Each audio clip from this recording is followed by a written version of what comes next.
começar a leitura aqui, Ramon? Vamos começar a leitura, 2 Coríntios, capítulo 12. Se é necessário que me glorie, ainda que não convém, passarei as visões e as revelações do Senhor. Conheço um homem em Cristo que, há 14 anos, foi arrebatado ao terceiro céu. Se no corpo ou fora do corpo, não sei. Deus o sabe. E sei que tal homem, se no corpo ou fora do corpo, não sei, Deus o sabe, foi arrebatado ao paraíso e ouviu palavras inefáveis, as quais não é lícito o homem referir. De tal coisa me gloriarei, não porém de mim mesmo, salvo nas minhas fraquezas. Pois se eu vier a gloriar-me, não serei nécio, porque direi a verdade.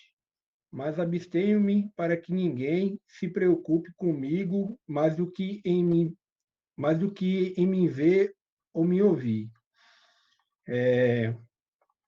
E para que não me soberbecesse com a grandeza das revelações, foi-me posto um espinho na carne, mensageiro de Satanás, para me esbofetear, a fim de que não me exalte. Por causa disto, 3 vezes pedi ao Senhor que o afastasse de mim. Então ele me disse: a minha graça te basta, porque o meu poder se aperfeiçoa na fraqueza. De boa vontade, pois, mais me gloriarei nas fraquezas, para que sobre mim repouse o poder de Cristo. Pelo que sinto prazer nas fraquezas, nas injúrias, nas necessidades, nas perseguições, nas angústias, por amor de Cristo, porque quando sou fraco, então é que sou forte. Tenho me tornado insensato, a isso me constrangestes.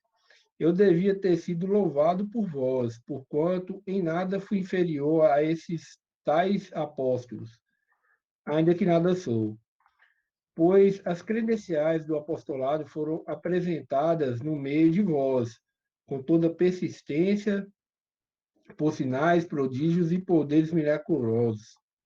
Porque em que tendes vós sido inferiores às demais igrejas?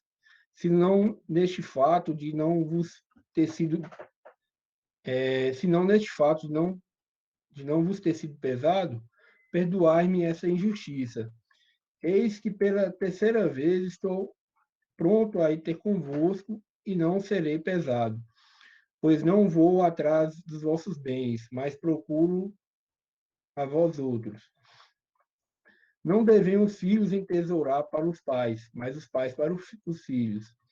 Eu de boa vontade me gastarei e ainda me deixarei gastar em prol da vossa alma.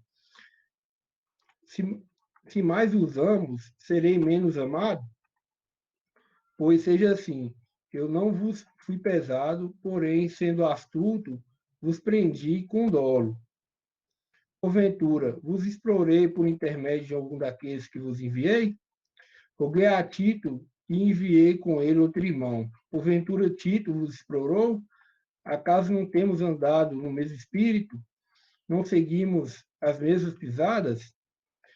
Há muito, há muito pensais que nós estamos desculpando convosco. Falamos em Cristo perante Deus e tudo, ó amados, para a vossa edificação. Temo, pois, que, indo ter convosco, não vos encontre na forma em que vos quero, e que tenha vós, e que também vós me achareis diferente do que esperáveis, e que haja entre vós contendas, invejas, iras, porfias, detrações, intrigas, orgulhos e tumultos. Receio que, indo outra vez, meu Deus me humilhe no meio de vós e eu venha a chorar por muitos que outrora pecaram e não se arrependeram da sua impureza, prostituição e a lascívia que cometeram. Aí, capítulo 12.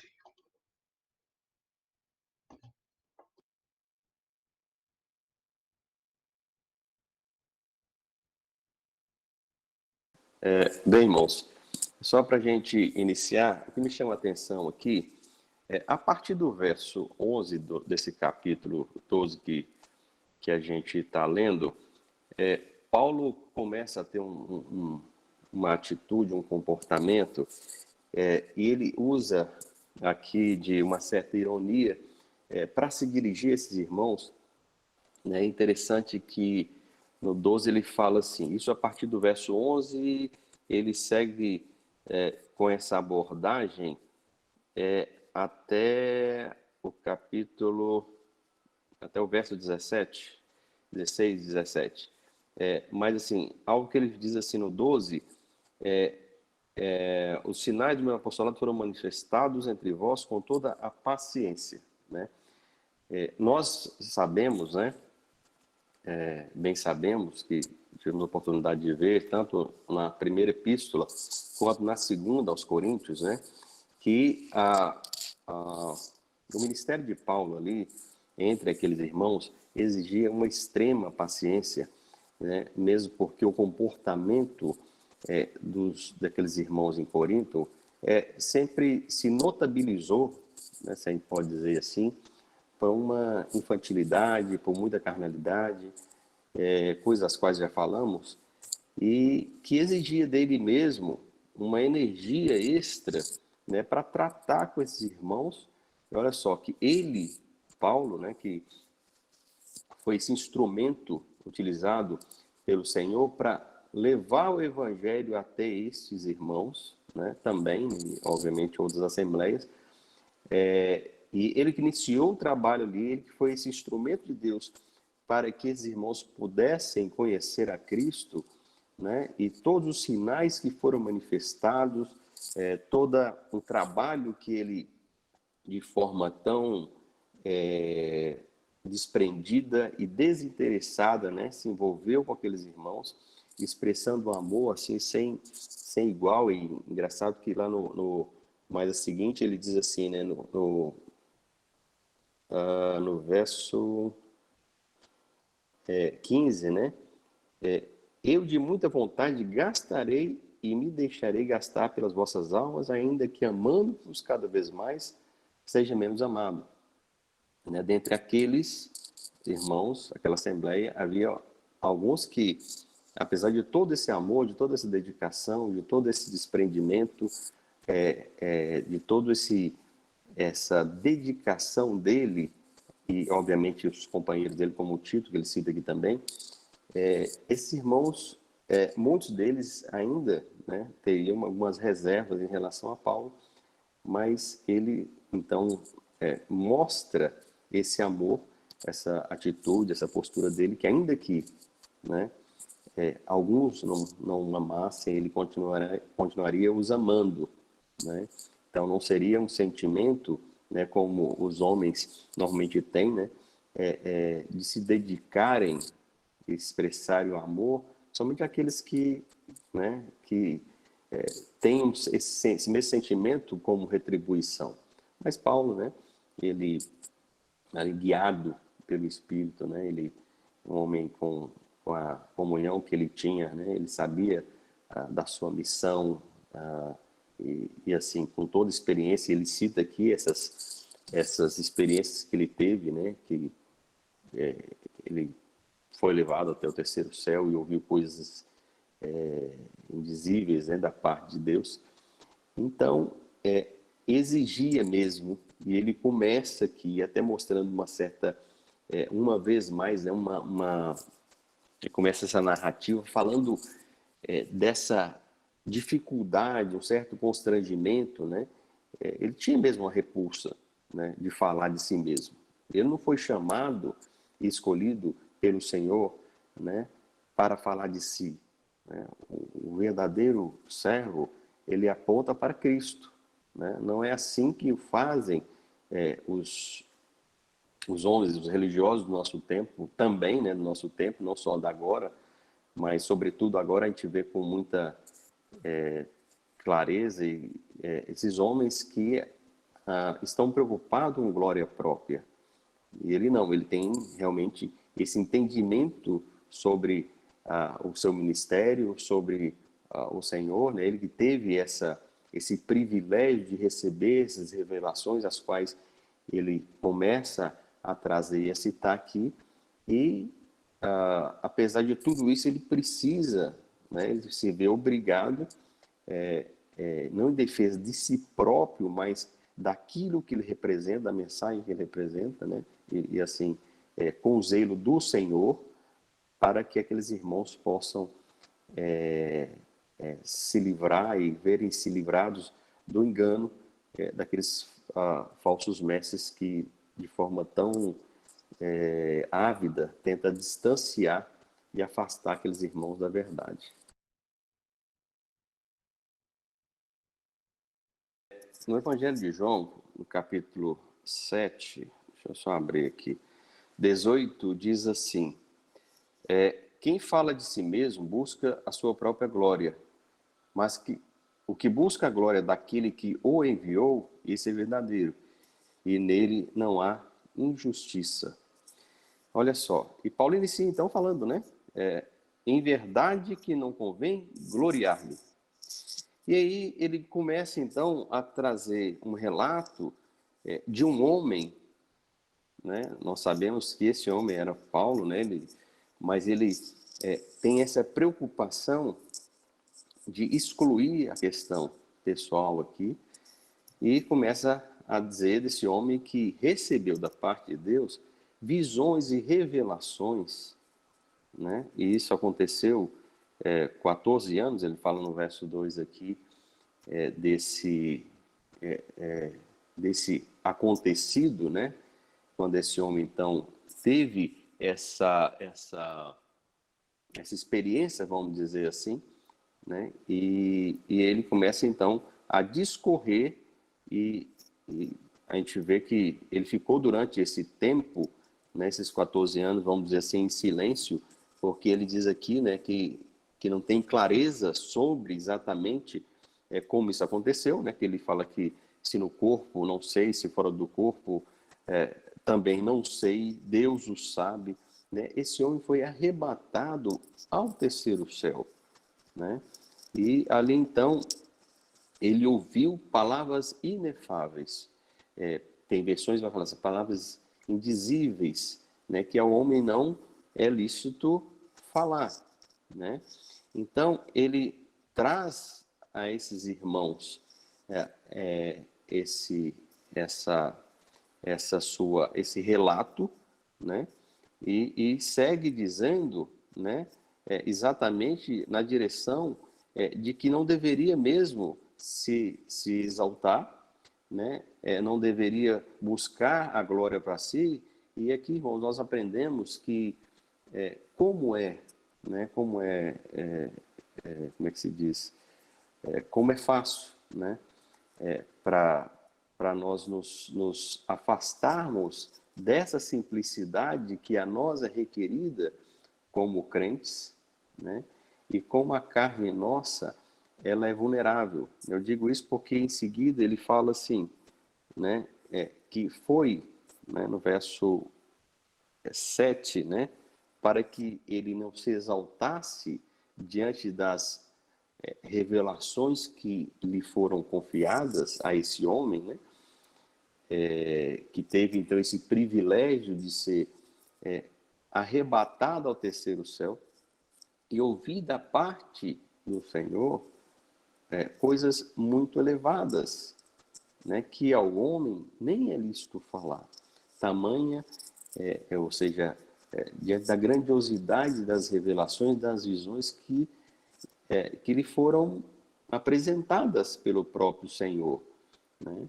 E aí a gente vê uma ação da parte de Deus, né, como uma disciplina, vamos dizer assim, preventiva, a fim de que ele não se exaltasse, né, para que ele fosse guardado, né, de uma situação que pudesse levar uma alta exaltação, engloriar-se.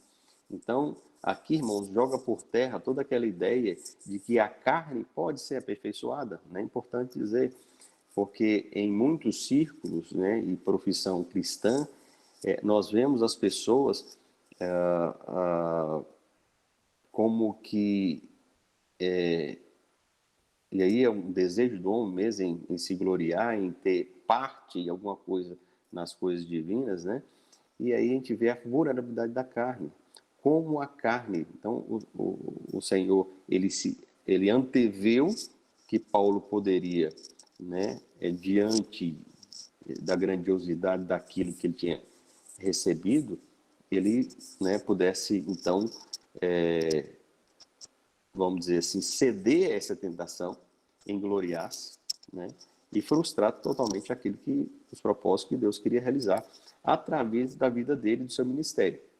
Então foi dado então esse espinho na carne para que ele, como mensageiro de Satanás, que é dito aqui, né, então assim, de maneira que a carne dele pudesse ser, vamos dizer assim, massacrada, né, a carne dele pudesse estar no lugar onde ela deveria estar, né, de maneira que ele pudesse, então, a graça de Deus pudesse ser manifestada através da vida dele, né, uma vez que a carne teria aqui, né, vamos dizer, esse antídoto, essa vacina para que não pudesse, então, cair e frustrar os propósitos de Deus na vida dele.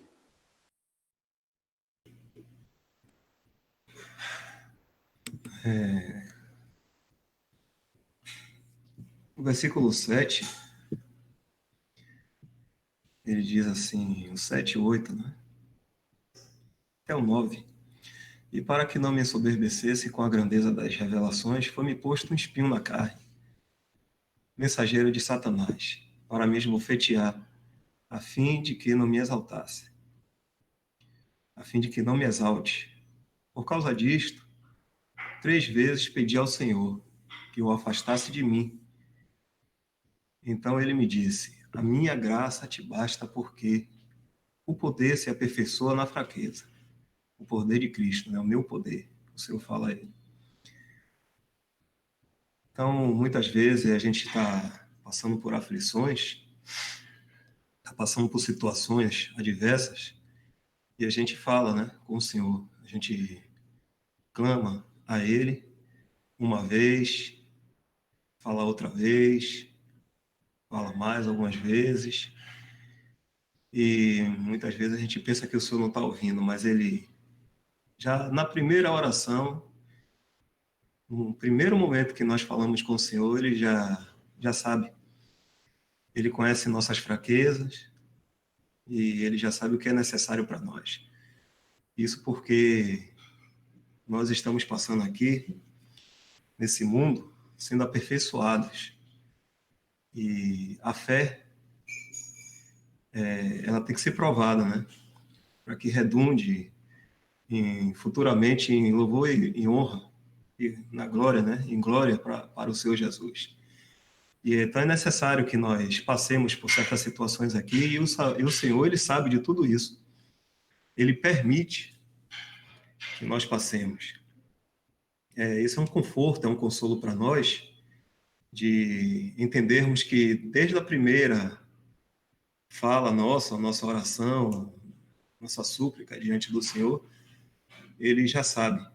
Ele conhece antes mesmo da gente falar. E é que Ele diz somente uma coisa, né? Para Paulo, para conforto dele. A minha graça te basta. E o entender daquilo, né? Porque o meu poder se aperfeiçoa na fraqueza. Para nós, a salvação, a nossa salvação em Cristo, né? O suficiente.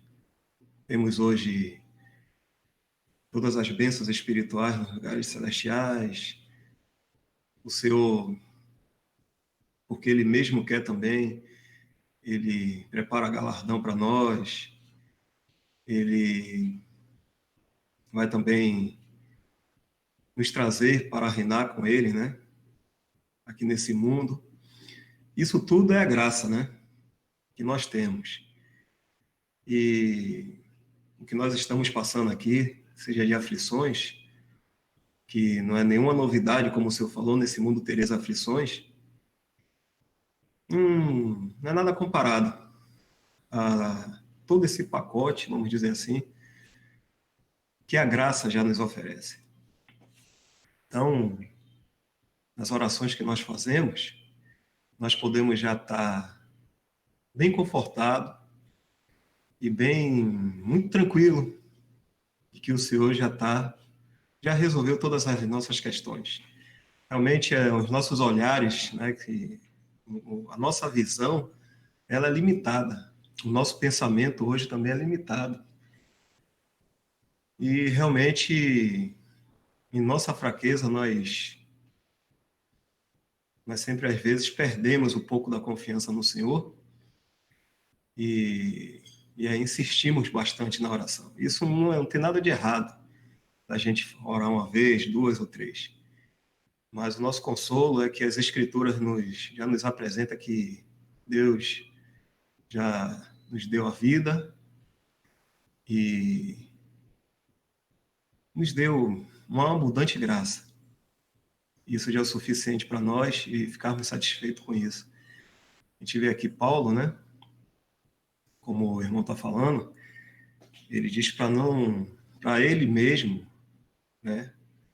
Não se gloriar, ele recebeu esse espinho na carne. Quando Paulo estava na presença do Senhor, esse terceiro céu que ele chama de paraíso, não tinha nada que ele pudesse se gloriar. Mas quando ele desceu, quando ele veio, este mundo voltou, ele muda até o discurso dele. Né? Agora ele fala de mim, das minhas fraquezas, dessa revelação, sim, ele pode se gloriar. E antes ele falava, né, na presença do Senhor, conheço o homem, mas quando ele voltou ao mundo, agora ele fala de mim, ele fala de si mesmo e fala agora que tem essa fraqueza. Então, na presença do Senhor, não tem do que se gloriar ninguém. E aqui nesse mundo a gente já deve ter essa noção também, né? De que tudo que nós recebemos é por graça.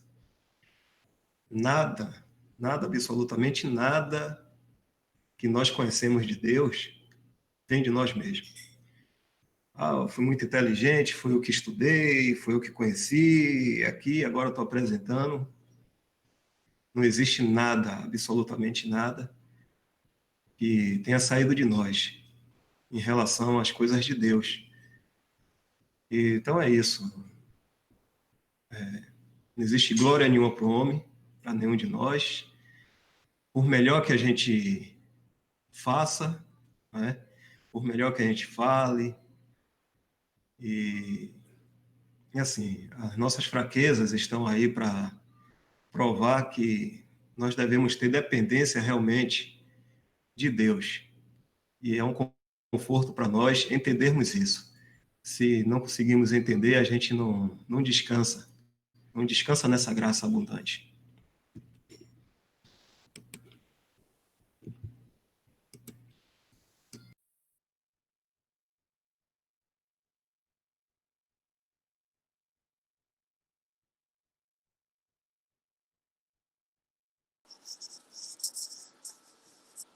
Irmãos, falando um pouco mais sobre espinho na carne, né? A gente sabe que a questão do espinho na carne tem sido objeto de muita discussão, tem sido objeto de muita investigação dos homens para descobrirem, né, que espinho na carne é esse. Alguns pensam que pode ser enfermidade, é algo no corpo, né? Um sofrimento, uma aflição. Nós não sabemos exatamente o que é, né? Porque aqui, assim, o que eu percebo que pareceu, né? Assim, poderíamos dizer bem ao Espírito Santo, não nos revelar exatamente o que Paulo sofreu, que ação foi essa da parte de Deus, né? A gente sabe que o espinho na carne foi trazido, como ele fala aqui, né? Foi dado um espinho na carne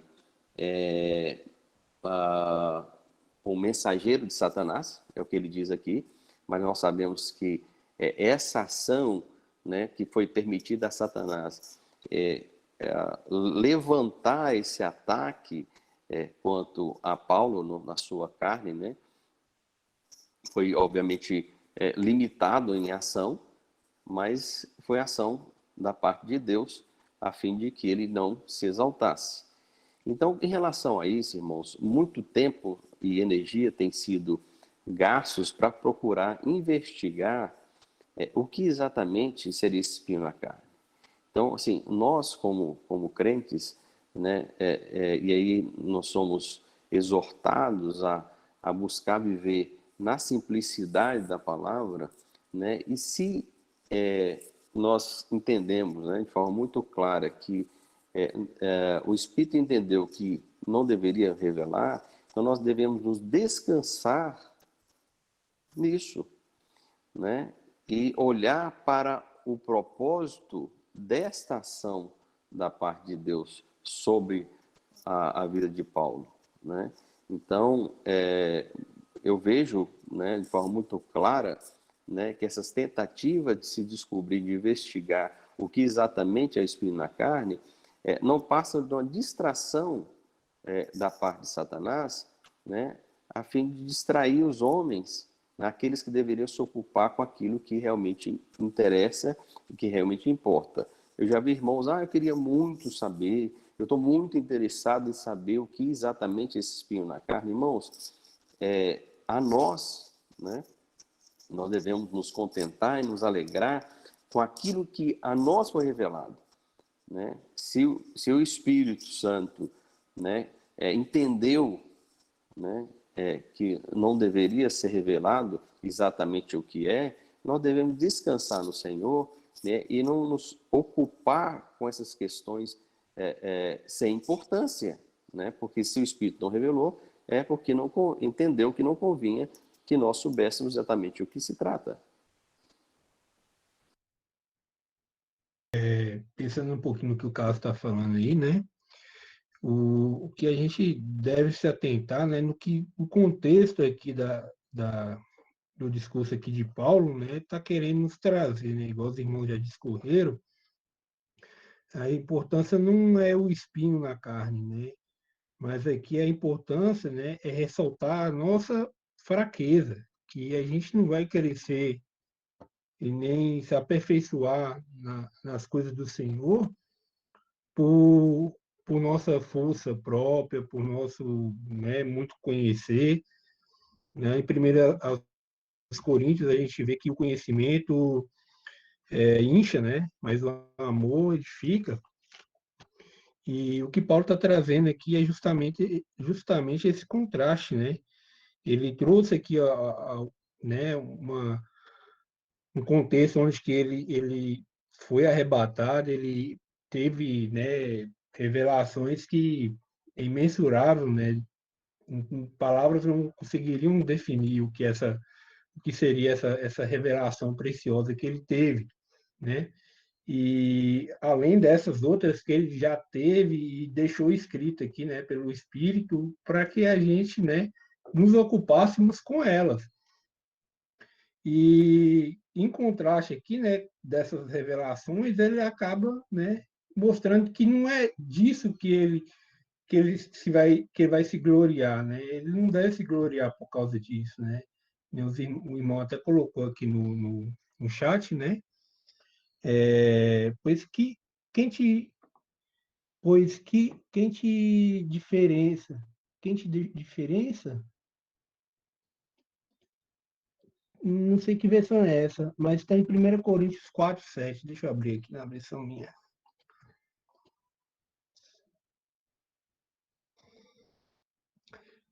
Aqui está dizendo assim, ó, 1 Coríntios 7. Pois quem é que te faz sobressair? E que tens tu que não tenhas recebido? E se recebeste, por que te vanglorias? Como se não tiveras recebido.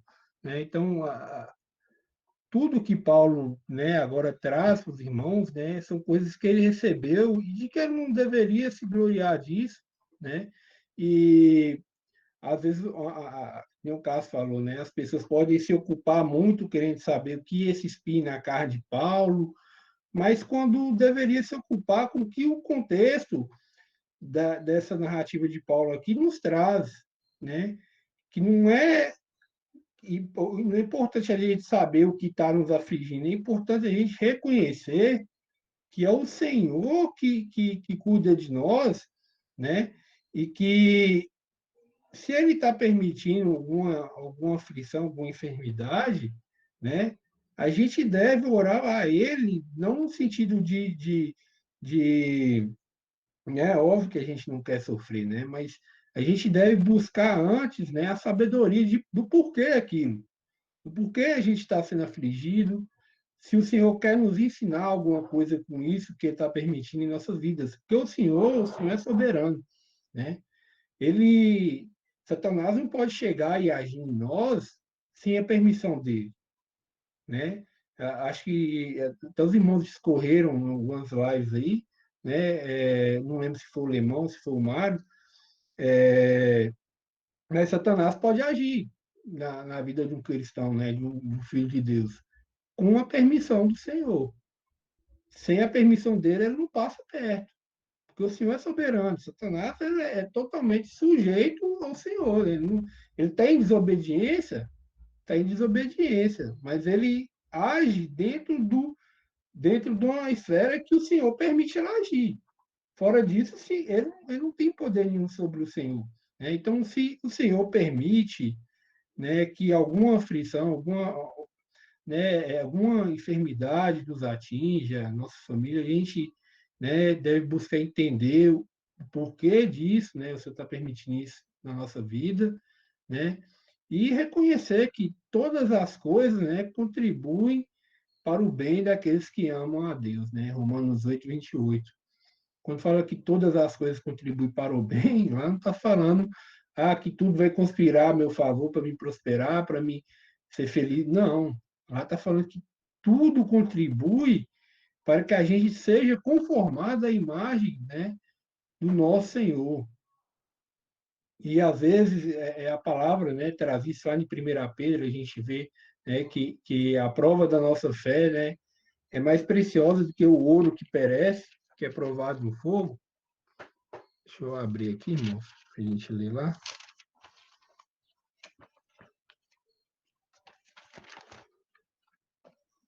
1 Pedro, capítulo 1, versículo 7. Para que a prova da vossa fé, muito mais preciosa que o ouro que perece e é provado pelo fogo, se achem em louvor e honra e glória na revelação de Jesus Cristo, né?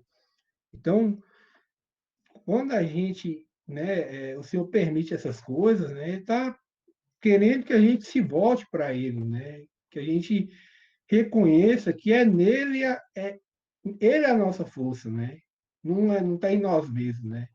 A gente pode tudo naquele que nos fortalece, mas tudo é o quê? A gente pode suportar tudo naquele que nos fortalece, que é o Senhor, né? Paulo diz isso, se não me engano, é lá em Filipenses, e ele traz o contexto ali que ele sabia ter abundância, ele sabia passar necessidade. Por quê? Porque ele reconhecia que em tudo o Senhor que estava cuidando dele. Então a gente não tem que se desesperar pelo que as coisas, né, pelo que o futuro vai trazer, pelo contexto mundial. Não, a gente tudo já tá certo nas nossas vidas, né? É o Senhor que está cuidando de nós. Mas aí tem a parte nossa que entra a nossa responsabilidade, né, perante as coisas do Senhor. E ele pode, né, agir, né, com esse intuito para que a gente, né, sempre esteja em conformidade com ele, né? Então, essa palavra aí que eu queria deixar, irmãos. Enquanto o Marden falava aqui, irmão, estava olhando o verso 10, né? Diz assim: por isso sinto prazer nas fraquezas, nas injúrias, nas necessidades, nas perseguições, nas angústias, por amor de Cristo, porque quando estou fraco, então sou forte. Então, assim, que péssima notícia, né? É isso para a carne, né? E enquanto eu estava dando uma olhada aqui, dando a busca na palavra loucura, eu quero compartilhar alguns textos aqui com os irmãos. Em 1 Coríntios 1,18 diz assim: porque a palavra da cruz é loucura para os que perecem, mas para nós que somos salvos é o poder de Deus. 1 Coríntios 1,21: visto como na sabedoria de Deus, o mundo não conheceu a Deus pela sua sabedoria. Aprove a Deus salvar os crentes pela loucura da pregação. 1 Coríntios 1,23: mas nós pregamos a Cristo crucificado, que é escândalo para os judeus e loucura para os gregos.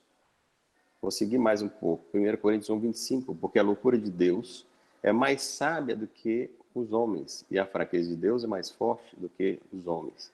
E para finalizar, 1 Coríntios 2,14: ora, o homem natural não compreende as coisas do Espírito de Deus, porque lhe parecem loucura, e não pode entendê-las, porque elas se discernem espiritualmente. Então, irmãos, veja como é loucura, né? Para a mente carnal, né? Alguém dizer que eu sinto prazer nas fraquezas, eu sinto prazer nas injúrias, nas necessidades.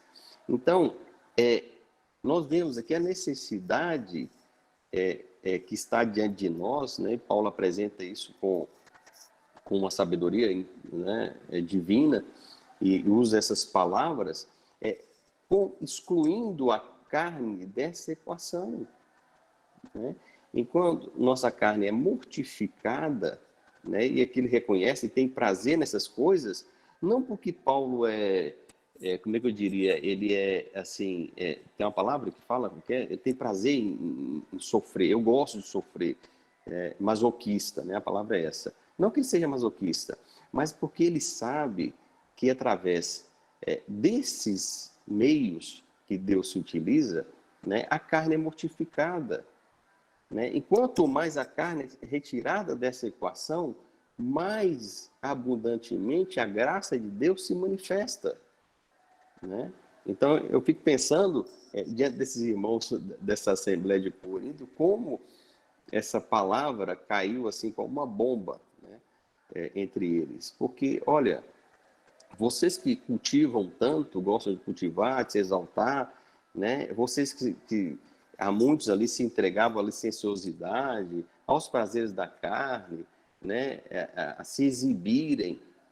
Então, assim, tudo aquilo deveria ser abandonado, tudo aquilo deveria ser considerado como algo fora, sabe, da vida deles. E assim também é para nossas vidas, irmãos. E ele segue falando. E quando ele, a partir do verso 11, ele começa a falar que ele foi nesse, gloriar, né?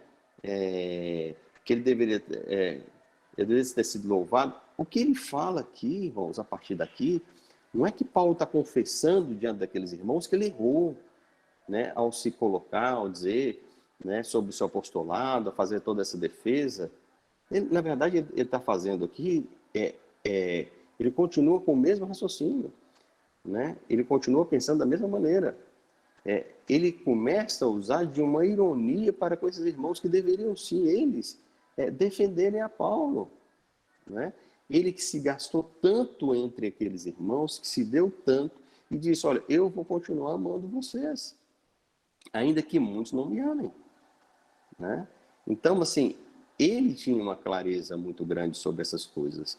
E assim, nós vemos esses irmãos que estão afeitos à carnalidade, Paulo, assim, no extremo oposto, né, uma espiritualidade incrível, né, e a partir dessa experiência, né, que ele teve lá no início do seu ministério, está falando, essa experiência que ele cita aqui, ocorreu 14 anos antes, e ele se manteve em silêncio, né, todo esse tempo, e aí ele, olha, vocês deveriam, né, e olha que ele se deu a esses irmãos e nada, absolutamente, né, ele foi pesado.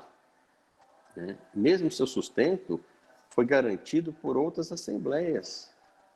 E esses irmãos, nem isso eles fizeram. Então, Paulo se deu o tempo todo, né, e aqui não está reclamando isso, né, deu o tempo todo, no entanto, e sem nada ser pesado por eles, e que eles tinham condição. Né?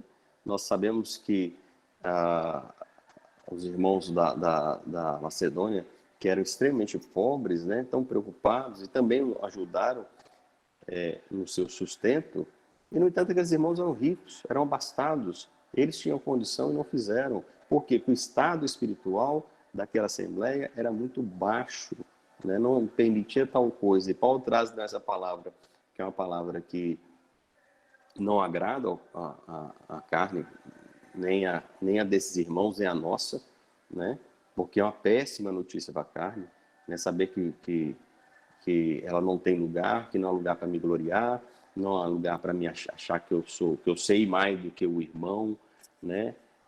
Que eu sou mais espiritual que o outro, não há lugar para comparação, não há lugar para alta exaltação, né? Como dizem em 1 Coríntios 4,17, né? Você vai se gloriar de quê?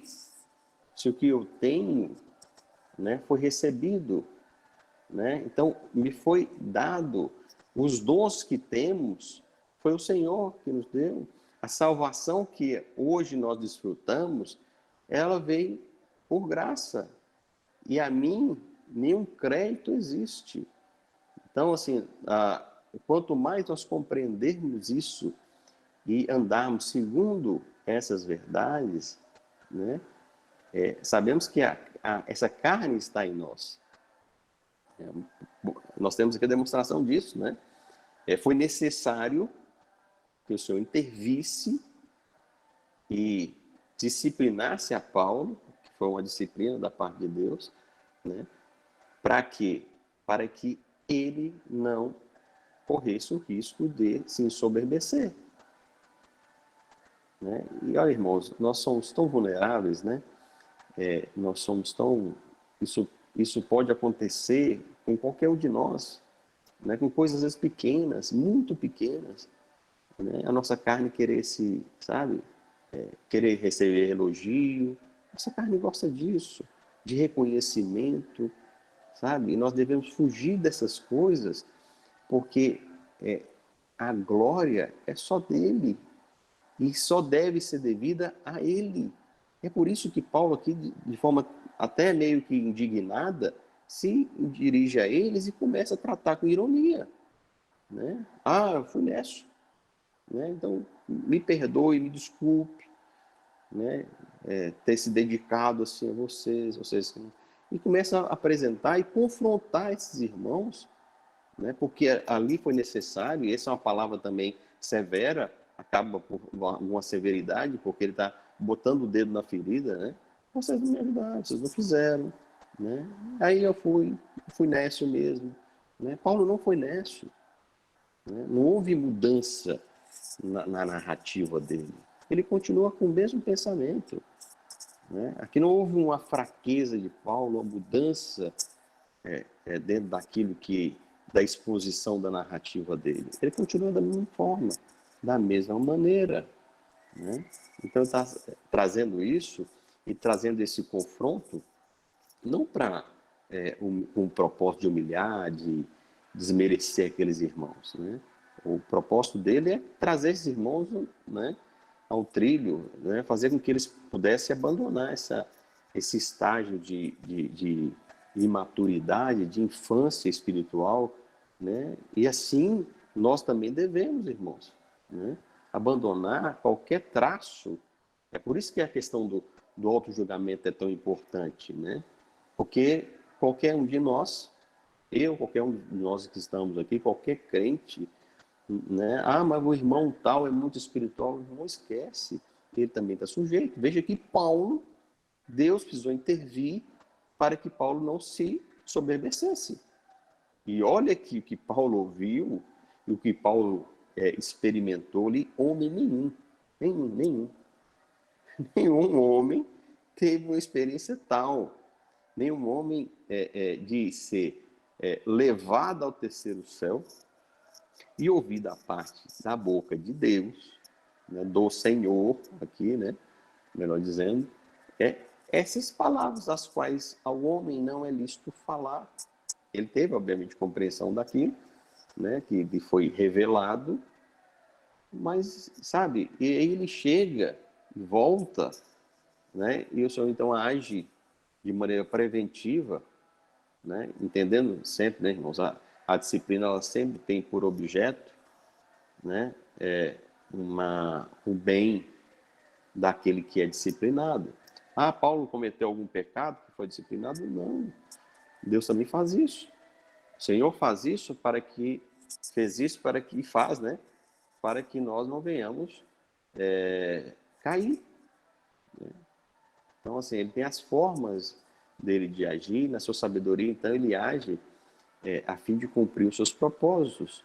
E Paulo, então, em vista disso, depois dessa experiência, ele tem uma clareza tal que ele então fala, olha, eu tenho prazer nas injúrias, nas fraquezas, porque assim a sua carne, ela sabe, ela mitigada, ela é maltratada. Então, assim, ela é deixada no lugar onde ela deve estar, que é lugar de morte. Né? Quando a palavra fala assim, deve ser deixada no lugar de morte, é porque ela está pronta para se manifestar, ela não está morta. Mas quando nós estivermos nesse corpo, né, nós estamos sujeitos a isso. Então, quando o Senhor vier nos buscar, aí sim, né, nós ficaremos definitivamente livres, né, desse tabernáculo. E aí assim, vamos dizer assim, o único elo que nos prende ao primeiro Adão. Né? Mas nós somos chamados a viver em novidade de vida. E quando ele fala assim que, lá no verso 2, né, conheço o homem em Cristo. Né? Então, essa experiência que ele relata desse homem, que é ele, né, mesmo, é um homem em Cristo. E 2 Coríntios 5,17, né, acho que vai falar sobre 5,17, né? Assim que se alguém está em Cristo, nova criatura é. Então, todo crente, ele é um homem em Cristo. E essa é a condição.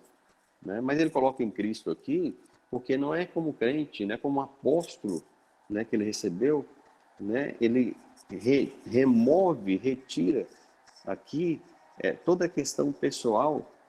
Né? Então, para que ele recebesse em Cristo. Né?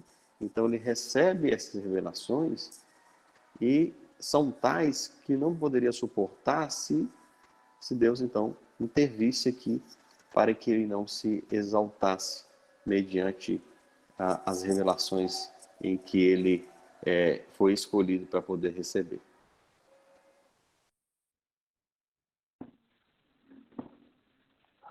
Sobre essa questão do orgulho, que os irmãos estão comentando aí, eu queria ler uns versículos aqui.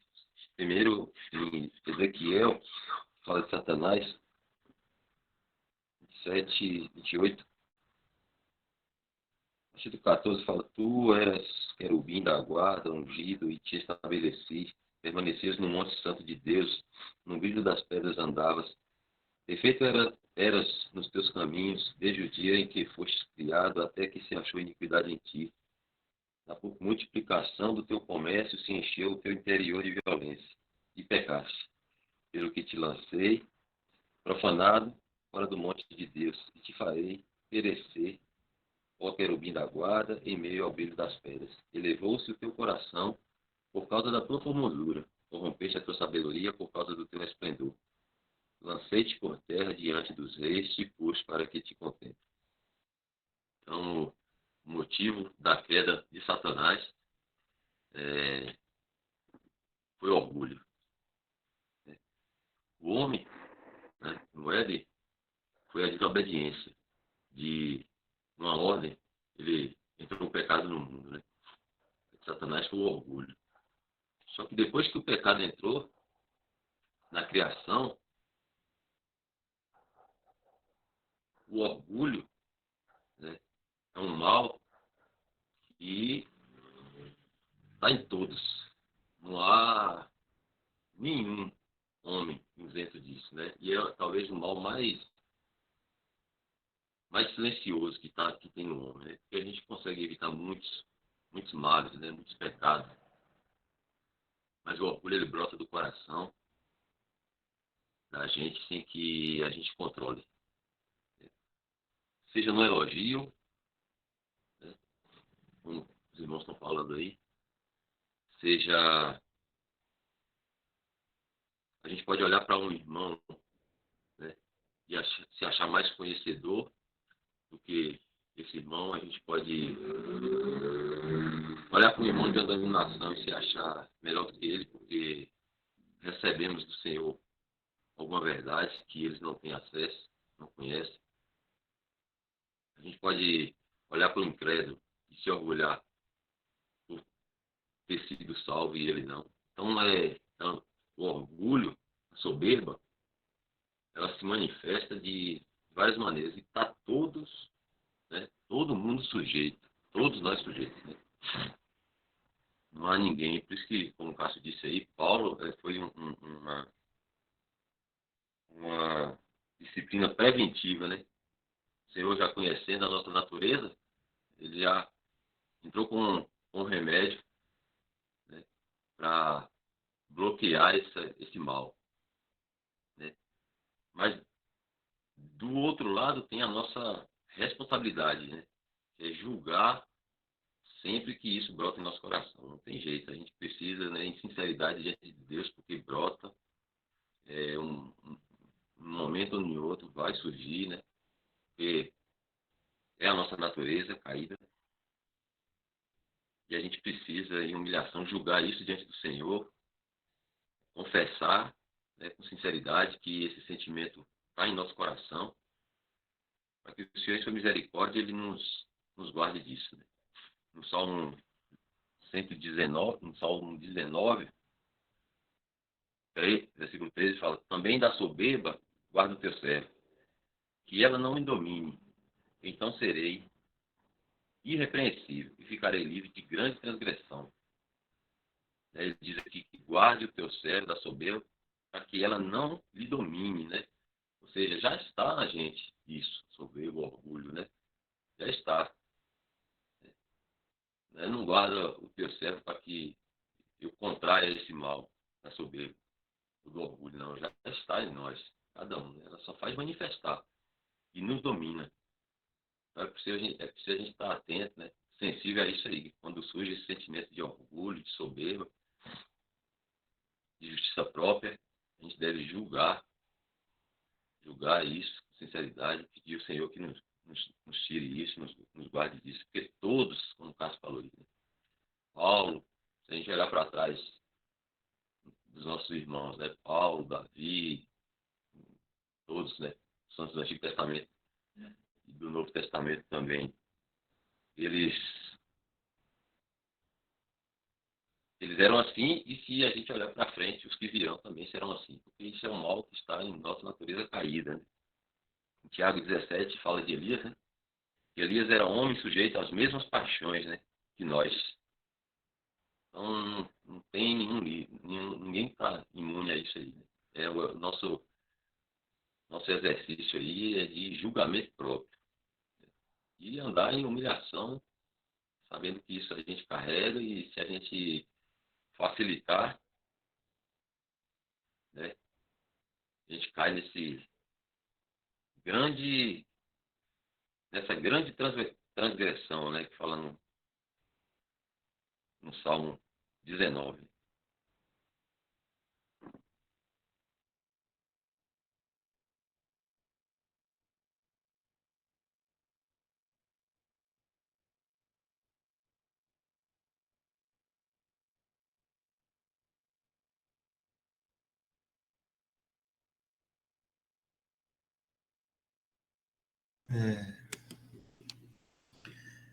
No versículo 20 aqui, Paulo, ele fala que ainda teme.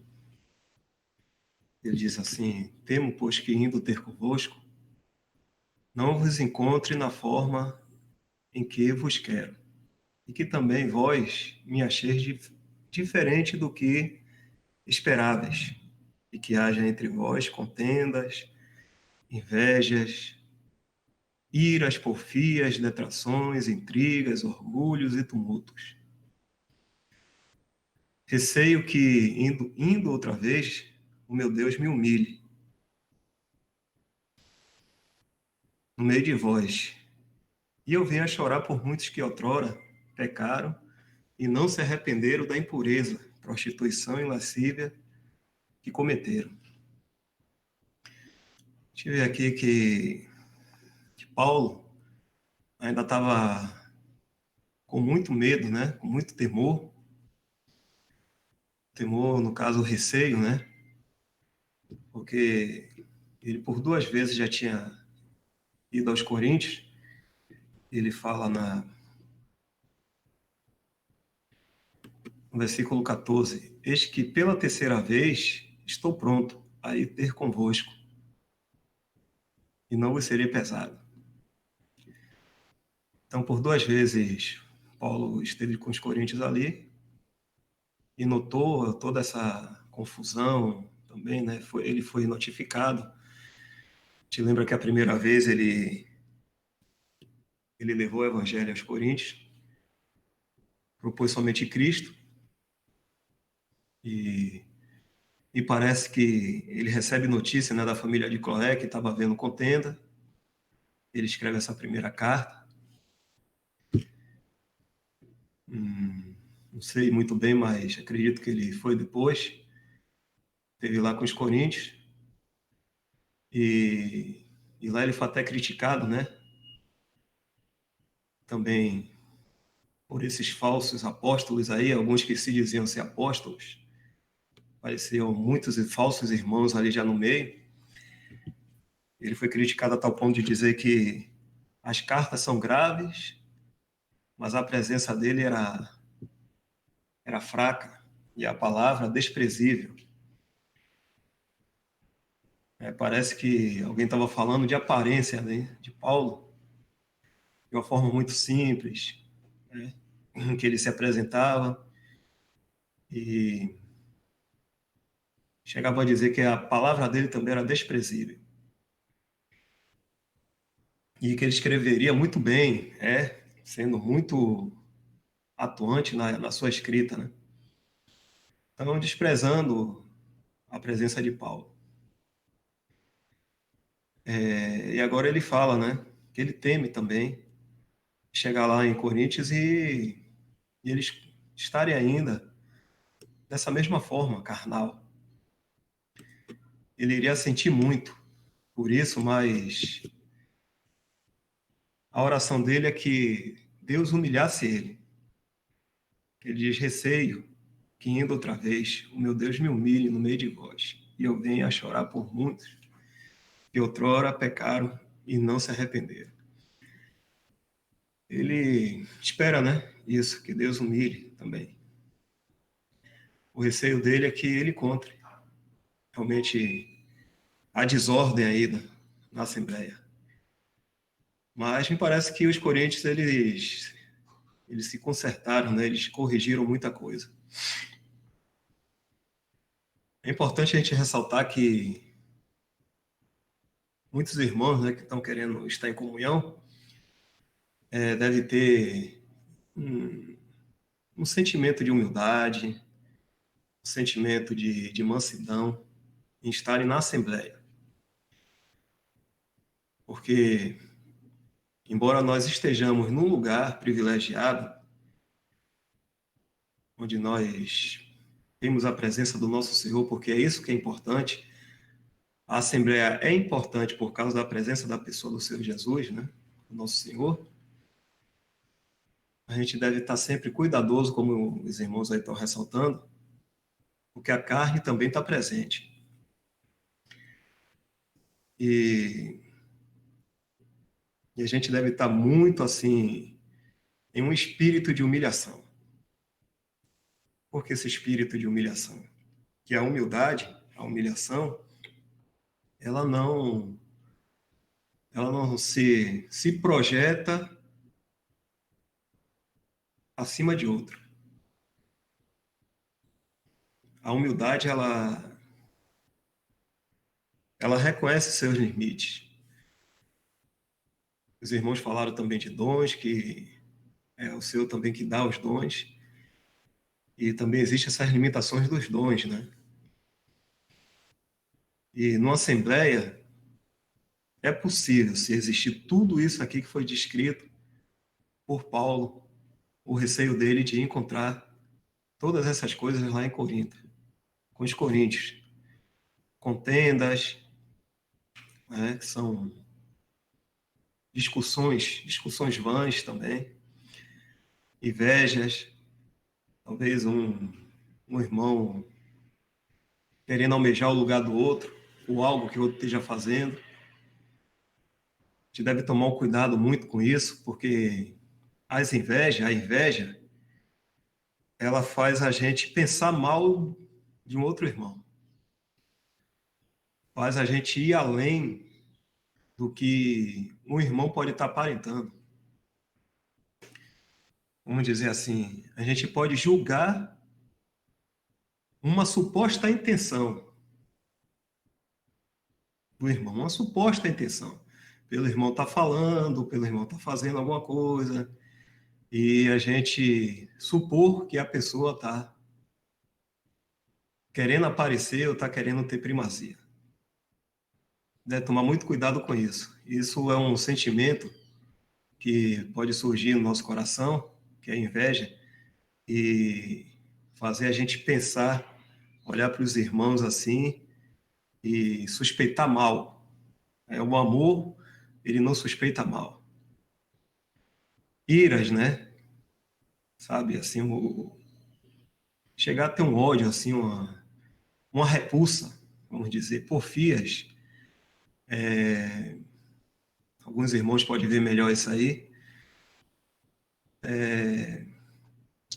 Posso dizer assim, combates entre irmãos, né? Disputas. Não sei muito bem detrações, aí tem intrigas, né? Coisas que podem ser falando mal de irmão por trás, tá falando mal, até o Mário falou sobre isso essa semana. E se houver alguma coisa para se falar com o irmão, é melhor que fale a ele. Fale a ele, porque ele pode estar precisando de ajuda, ele pode estar fazendo algo que ele não está percebendo ainda. E que aquilo ainda não está muito bem, não é? E aí a gente, ao invés de falar com ele, a gente vai e comenta com outros, e os outros comentam com outros, com outros e com outros. E cria toda aquela rede de comunicação, né? A rádio peão, como ele falou. E o último a saber é aquela pessoa que muitas vezes está na sua sinceridade, só não está percebendo o que está fazendo. É algo que eu quero trazer até para os irmãos, aqui é importante. Isso a gente vê muito em grupo, até em grupo de Zap, grupo de Face, essas coisas, quando um irmãozinho na fraqueza, né, um irmão na fraqueza, ele posta alguma coisa lá que para ele, no entendimento dele, foi algo assim, algo bom e quis compartilhar. E muitas das vezes a gente já entra de sola, né? Já entra de sola ali no meio um grupo mesmo, ali na frente, ali de todo mundo. O grupo tem mais de 50 pessoas, aí já sai falando algo, já condenando a pessoa que colocou aquilo, ao invés de ir em off, em particular, e conversar, olha, irmão, aquilo ali foi isso e isso, olha, preste atenção no que você colocou. Isso numa assembleia também pode acontecer. Intrigas, né? E orgulho, né, como os irmãos estão falando aí, é algo que surge no nosso coração porque a gente está se achando algo. A gente está se achando algo. Ou porque a gente falou muito bem, porque a gente orou muito bem. E outra coisa também que pode nos trazer orgulho são elogios, como os irmãos estão falando. Então a gente deve tomar muito cuidado. Isso não quer dizer que a gente não reconheça a obra, o trabalho dos irmãos. Olha, se um irmão tem um determinado dom, a gente deve reconhecer, deve apoiar, sim, deve estimular, sim. Mas elogio, eu acredito que todos sabem muito bem o que significa isso. E tumultos, né? Sei lá, coisa assim, fora de controle. Então, tudo isso aí pode acontecer. Pode acontecer numa assembleia, pode acontecer no meio de cristãos. E a gente deve estar muito atento, sempre entendendo, como todos os irmãos aí têm falado repetidamente, de que nada dessas excelências de conhecimento vem de nós. Se não vem de nós, irmãos, então a melhor coisa é a gente se esvaziar e dizer assim sempre, olha, cada dia que eu aprendo, menos eu sei. Cada dia que eu estou aprendendo algo, menos eu sei alguma coisa de Deus. E quando a gente vê também uma falha de algum irmão, seja numa palavra, seja em alguma ação ou algo assim, a gente entender que nós ainda estamos numa condição de fraqueza também. Isso não é desculpa para a gente aturar pecado. Estou falando de fraqueza. Então é importante a gente sempre estar analisando isso primeiramente em nós, julgando a si mesmo e externamente agora nossas ações com os irmãos. E agindo dessa forma, a gente pode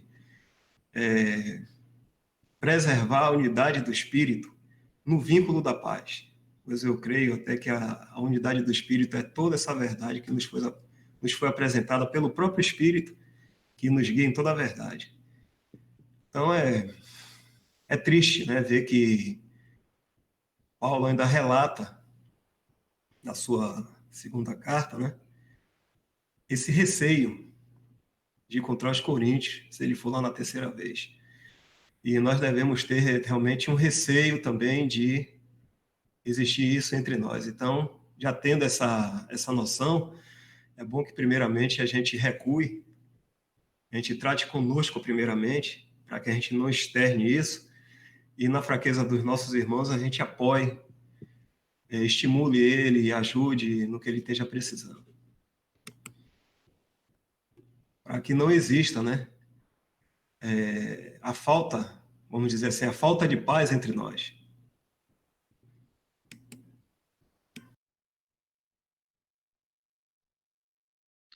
Irmãos, irmão Dal tá falando aí em relação a essa questão da unidade e já estava aqui meditando em Filipenses 2. Filipenses 2, né? A partir do 1 mesmo, né?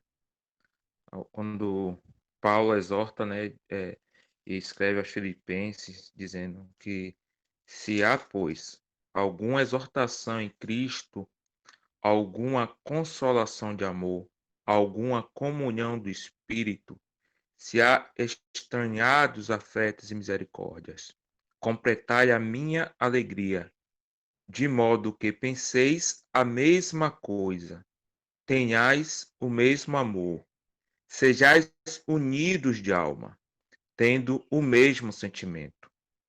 Nada façais por partidarismo ou vanglória, mas por humildade, considerando cada um o outros superiores a si mesmo. Não tenha cada um em vista o que é propriamente seu, senão também cada qual o que é dos outros. A gente, o irmão Welton falou da questão da, da soberba e a gente sabe que a palavra aqui sempre nos remete a humildade, né? Não é a humildade fingida.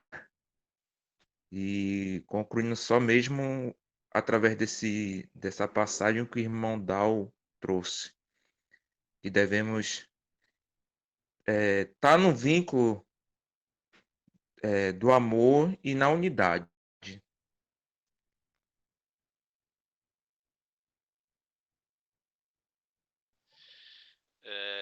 Voltando lá para 2 Coríntios 12, 15, na maioria das versões, está escrito...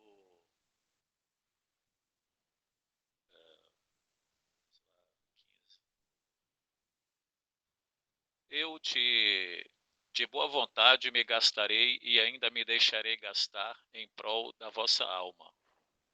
Se mais vos amo, serei menos amado?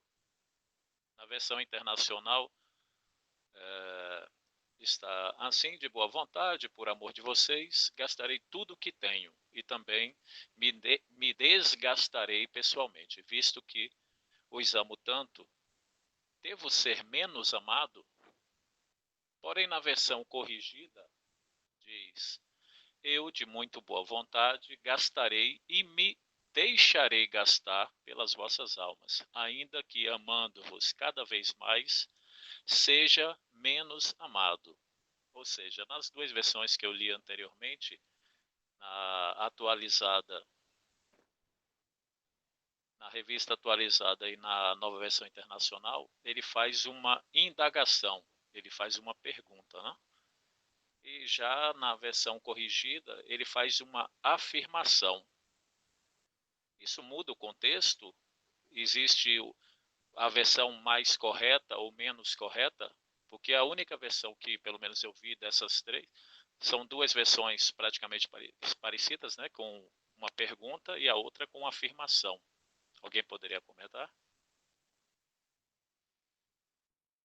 As duas versões realmente dá um entendimento diferente, né? O que a gente tem aqui na Corrigida e Fiel, que eu estou olhando aqui, quando ele fala que me deixarei gastar pelas vossas almas, ou seja, ele mostra que a disposição dele é em relação a continuar se dando, se doando para aqueles irmãos, né? Ele o fez e assim, continuou com o seu propósito de continuar a se gastando pelos irmãos, né? Ainda que, mesmo que alguns não o recebam como tal, não o reconheçam como tal, ainda que alguns tenham alguma diferença para com ele, né? Ele continuar assim se gastando, né? Ainda que isso aconteça, né? Ou seja, ele não condiciona o seu sentimento para com aqueles irmãos, né? Ainda que alguns tenham um sentimento contrário. Indo mais além, né? Ainda que alguém odiasse, ele continuaria o amando, né? Que esse é o espírito que deve realmente nos guiar, né? Então, assim, uma característica, e por quê, né, irmãos? Foi necessário a Paulo, e aí foi falado da questão e ele sempre se apresentou, e quando foi necessário ele advertir aqueles irmãos, ele o fazia no Senhor. E, obviamente, que a mensagem dele, né, não agrada a carne, nem agradaria a alguns, né? Então, era necessário, então, ele abordar, e quando foi necessário, ele usou, sim, de severidade, não é? Então, mas sempre com o propósito de trazer esses irmãos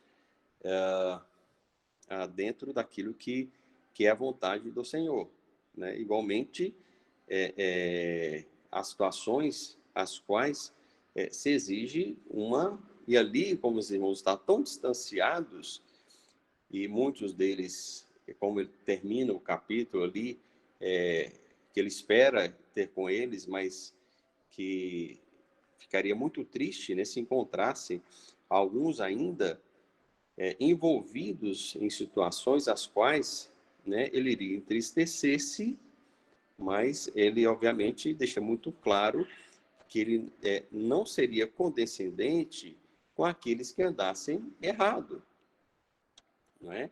Então, assim, se a gente traz esse agir de Paulo, essa postura, imagina, né, para os dias de hoje, né, que eu sempre digo, que existe, nós vivemos diante do momento em que existe, as pessoas são extremamente sensíveis demais, né?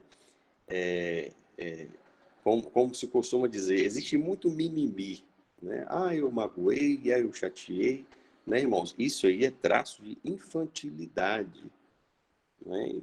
Imagina, eu penso que se Paulo hoje estivesse entre nós, né? Ah, não gostei que Paulo falou desse jeito, que falou assado. Isso é infantilidade, irmãos, né? Expressa o quão distante, né, nós nos encontramos dessas coisas, sabe? Então, assim, há situações em que como Paulo coloca aqui, né, que ele trata, e obviamente muita gente não vai gostar, irmãos, não é? Mas, assim, isso reflete o quê? Reflete infantilidade, imaturidade, né, e distanciamento daquilo que o Senhor quer nos trazer, não é? Então, mas assim, voltando para essa questão sua, realmente essa versão a segunda versão que você falou foi a atualizada? Que ele fala assim, eu abri aqui, eu acho que é atualizado. Se mais vos amo, serei menos amado, né? Então dá um entendimento realmente diferente. Mas eu creio que, eu estava olhando outras versões também, até de Darby também, não tem essa questão de interrogação aqui, tá? Veja bem que eu estava olhando de Darby, mas eu abro aqui na Bíblia Online e vou lá e colo, mas eu já vi de cara que não tem interrogação dentro do que foi colocado, né? Então, assim, obviamente que aqueles irmãos, aqueles que estavam, que não gostavam dessa questão, que queriam permanecer nos privilégios da carne, né, que não queriam, eram exortados por Paulo, e essas palavras eram palavras que eles entendiam como duras, né, porque pessoas, irmãos, né, que gostam de doçura, né, e há momentos realmente que precisa falar as coisas, obviamente que quando ele fala severidade, ele não está falando de grosseria, né, mas as coisas precisam ser ditas, né, e às vezes as situações exigem que sejam ditas, e aqui ele encontra lá, obviamente, esses primeiros aí que eram os vamos dizer assim, os precursores, né, dessa, vamos dizer assim, dessa dita fragilidade, né, de pessoas que se magoavam com facilidade. Então, coisas que a gente vê muito forte nos dias de hoje. Mas eu sinceramente acho que essa versão, como a Corrigida e Fiel está apresentando aqui, como aquilo que Paulo queria expressar, tá?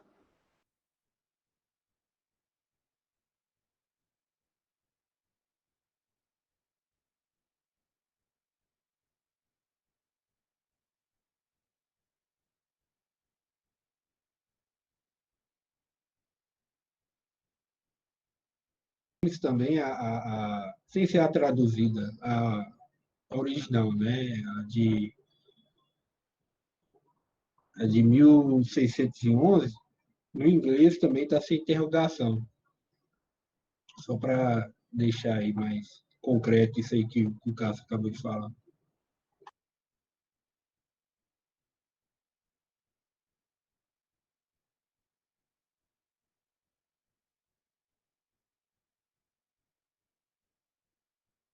Esclarecer uma dúvida, Paulo foi arrebatado ao terceiro céu.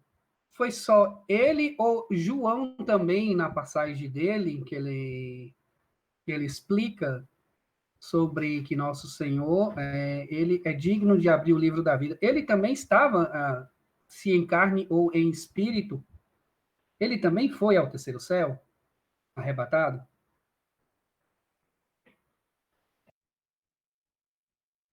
Paulo, vamos ler lá, né? É no capítulo 4, do versículo 2, mas vamos ler o versículo 1 também, de Apocalipse, versículo 1 e 2 do capítulo 4. Depois dessas coisas, olhei, e eis que estava uma porta aberta no céu. E a primeira voz que, como de trombeta, ouvira falar comigo, disse: sobe aqui e mostrar-te-ei as coisas que depois dessas devem acontecer. E logo fui arrebatado no espírito. E eis que um trono estava posto no céu, e um assentado sobre o trono. Então aqui a gente vê que ele foi arrebatado em espírito, né? Paulo ele não sabia o certo, se foi espírito ou em corpo, né? Ou no corpo. Aqui João fala, né? E logo foi arrebatado no espírito. E também não nos é dito que céu é esse, né? A gente vê aqui um lugar onde havia um trono, e isso aqui nos remete ao juízo que tava por vir, né? Nesse mundo. Né? Não sei se os irmãos aí podem discorrer disso, mas aqui não é dito se aqui é o paraíso, né? Paulo foi arrebatado ao paraíso, né? Então a gente se limita nesse entendimento, né? Mas aqui fica claro que ele não foi em corpo, né? Foi em espírito. Entendi. Muito obrigado, irmão Mário. A questão deixa eu abrir aqui novamente, que eu fechei a Bíblia aqui. Eu fui mexer no verso 2, né? Conheço um homem que em Cristo há 14 anos, se no corpo não sei, se fora do corpo não sei, Deus o sabe. Esse no corpo está falando se ele, como é que eu diria? Quando ele fala no corpo, ele está falando como estando vivo, ou fora do corpo, já sem vida, né? Então, assim, teve aquele evento lá em Atos 14, me parece, quando ele foi em Listra, vamos ler lá, Atos 14, que ele foi apedrejado e ele foi dado, alguns, né, pensaram que ele estava morto, né, e ali ele foi levado, né. Verso 19, sobreviveram, porém, uns judeus de Antioquia e de Icônio que, tendo convencido a multidão, apedrejaram Paulo e arrastaram para fora da cidade, cuidando que estava morto. Creio que foi mais ou menos esse tempo que Paulo relata aqui, né? Possivelmente nesse momento, nesse evento, nesse tempo, Paulo esteve inconsciente, né? Tanto que eles acharam que Paulo estava morto, né? Aqueles homens entenderam que ele havia morrido. Então, assim, ele teve esse tempo em que ele ficou inconsciente, que pode ter sido nessa época, e aí ele não sabe dizer, né? Se nesse corpo, ou seja, ele se estava vivo por ocasião, se ele morreu mesmo e foi levado ao paraíso e depois ele voltasse à vida. Então, e aí João já fala que, né, com clareza, que eu fui levado, eu estava preso lá, estava na cela, na Ilha de Patmos, e foi levado, né, para receber essas revelações. Então, até corrigindo o que eu disse aqui, né, que era só Paulo tinha experimentado tal coisa, eu creio que ele foi um lugar, ele foi levado em espírito à presença, né, que é o terceiro céu. Né, assim, pelo menos o entendimento que eu tenho é que esse local, esse lugar, é o lugar onde foi levado, né?